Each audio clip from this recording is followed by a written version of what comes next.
बिस्मिल्लाहिर्रहमानिर्रहीम। अस्सलाम वालेकुम दोस्तों वीडियो कंप्लीट देखना। हमारा आज का टॉपिक है जो अल्लाह ताला का ये नाम रोज़ाना 100 मरतबा पढ़ेगा वो जो मांगेगा वो पाएगा। ये जाने गया हज़रत अली अलैहिस्सलाम के कवाल की मदद से। शेर खुदा हज़रत अली अलैहिस्सलाम फरमाते हैं, बदबख्त हमेशा हिकमत और अज़मतों की बातों से भड़कते हैं।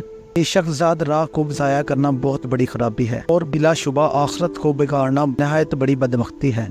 दोस्तों, इमाम अली अलैहिस्सलाम फरमाते हैं, बेशक जिसने जन्नत अल मावी को मौजूदा दुनिया के बदले में बेचा वो नहायत बदबख्त और न्याकार है। दोस्तों, हज़रत अली अलैहिस्सलाम फरमाते हैं, जो शख्स अल्लाह ताला के सिवा किसी और से ज़रूरत और हाजत बरारी चाहता है वो बदबख्ती में पड़ता है और तरह तरह की कल्फतों और तकलीफ में मुब्तला हो जाता है। दोस्तों, हज़रत अली शेर खुदा फरमाते हैं, जो 100 बार रोज़ाना या समियो पढ़े और इसके दौरान गुफ्तगू ना करे और पढ़ कर दुआ मांगे तो जो मांगेगा वो पाएगा। सुभान अल्लाह। दोस्तों, वीडियो को लाइक कर देना और भाई के चैनल को सब्सक्राइब कर दें। अस्सलाम वालेकुम।